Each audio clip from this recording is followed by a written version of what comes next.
जनशक्ति party Ramvilas के राष्ट्रीय अध्यक्ष चिराग पासवान ने स्पष्ट कर दिया कि बीजेपी के लिए उपचुनाव में करेंगे प्रचार। कल तक बीजेपी से नाराज चल रहे चिराग पासवान ने आज स्पष्ट कर दिया। दिल्ली में काफी लंबे समय से रुककर बड़े बीजेपी के नेताओं से मुलाकात की। वहीं कल बीती रात गृह मंत्री अमित शाह से भी मुलाकात हुई और लंबे समय तक गृह मंत्री अमित शाह से बातचीत हुई। तब जाकर चिराग पासवान ने बातों को माना और फिर चुनाव प्रचार में वो मुकाम आए और गोपालगंज दोनों सीटों पर बीजेपी के लिए प्रचार करेंगे। वहीं उन्होंने दोनों बीजेपी के उम्मीदवारों को जीत सुनिश्चित बताई। वहीं जमकर नीतीश कुमार पर हमला बोला। कहा कि जो मौजूदा सरकार है वो बिहार को बर्बाद कर रही है। चाहे गली गली सड़क बना देने से उससे विकास नहीं कहते। ये सरकार सिर्फ बिहार को बर्बाद कर रही है। वहीं तेजस्वी यादव पर भी जमकर निशाना साधा।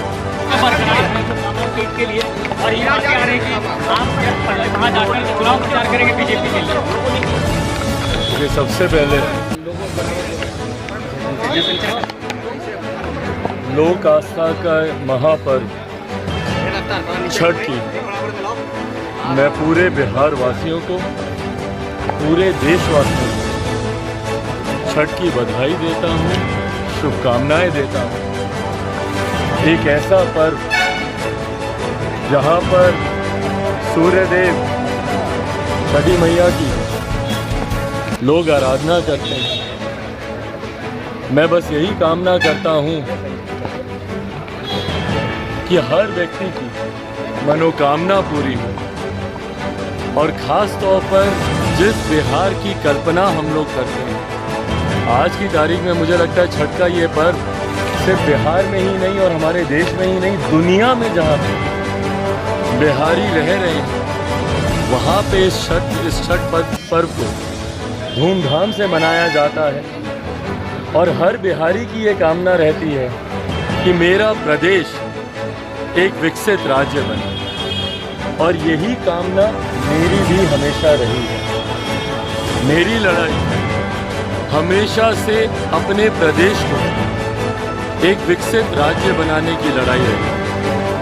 आज तक जितने निर्णय लोक जनशक्ति पार्टी रामविलास ने लिए वो इसी सोच के साथ थे कि कैसे मेरा प्रदेश विकसित राज्य बने, बिहारियों का खोया हुआ गौरव, बिहारियों का खोया हुआ सम्मान बने।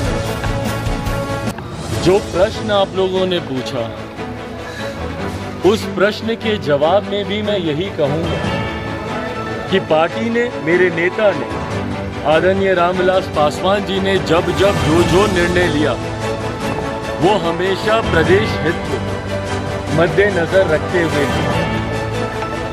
इन दो उपचुनाव का आप लोगों ने जिक्र किया कि इन दो उपचुनाव में लोक जनशक्ति पार्टी रामविलास की क्या भूमिका रहेगी।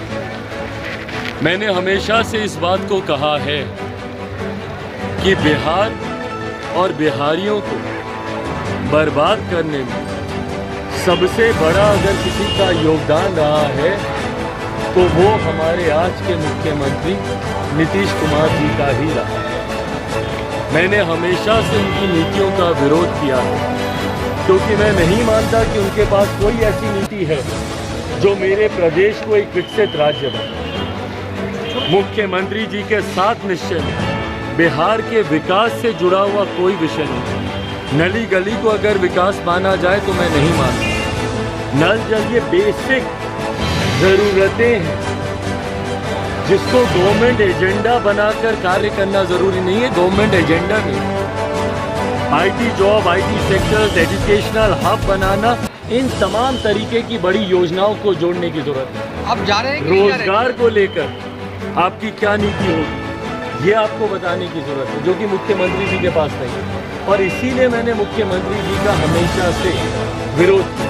2020 का चुनाव मैंने उनके विरोध में ही लड़ा और इस बात को भी मैंने पहले से ही स्पष्ट किया था कि मुख्यमंत्री जी के साथ जाना या कोई भी ऐसा निर्णय लेना जो मुख्यमंत्री जी की ताकत को बढ़ाता है वो संभव नहीं है। 2020 का चुनाव नहीं, मैं स्पष्ट कर दिया। 2020 का चुनाव भी मैंने अकेले लड़ा ताकि मुख्यमंत्री नीतीश कुमार जी जिस मजबूती के साथ वो बिहार को बर्बाद कर रहे हैं वो मजबूती उनको प्रदान हो। और आज भी लोक जनशक्ति पार्टी रामविलास ने ये फैसला लिया है कि मोकामा में गोपालगंज में जो 2 उपचुनाव हो रहे हैं, इन दोनों उपचुनाव में लोक जनशक्ति पार्टी रामविलास भारतीय जनता पार्टी का समर्थन करेगी। उनके पक्ष में हम लोग चुनाव प्रचार करेंगे और उपचुनाव में भारतीय जनता पार्टी के प्रत्याशियों की जीत सुनिश्चित हो, इसके लिए लोक जनशक्ति पार्टी रामविलास समय निर्णय लेते समय बहुत बीता है। आप सब जानते हैं कि एक लंबे समय से ये बातचीत चल रही थी, आज से नहीं, लंबे समय से मेरी नित्यानंद राय जी से, केंद्रीय गृह राज्य मंत्री, उनसे बातचीत चल रही थी। भाजपा के कई शीर्ष नेताओं से बातचीत चल रही थी। कल रात एक लंबी मुलाकात मेरी केंद्रीय गृह मंत्री आदरणीय अमित शाह जी से मेरी एक लंबी मुलाकात हुई।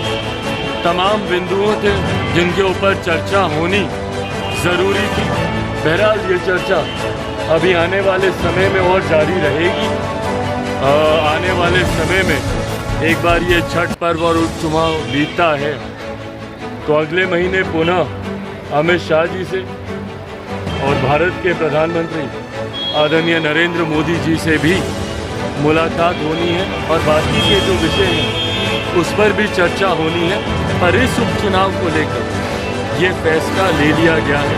पार्टी के तमाम वरिष्ठ नेताओं के साथ बैठकर भी इस पर चर्चा हुई है।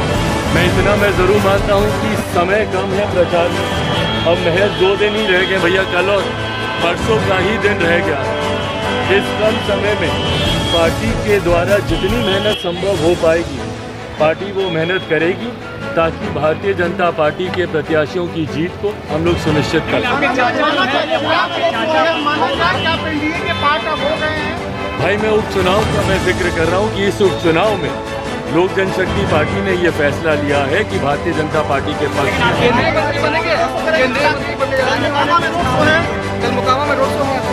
भाई ये कार्यक्रम अभी बैठ के तय होगा। भाजपा के प्रदेश अध्यक्ष, हमारे प्रदेश अध्यक्ष बैठ के इस कार्यक्रम को तय करेंगे। आने वाले किसी चुनाव के बारे में कोई चर्चा है? होगा, बढ़िया होगा, चिंता मत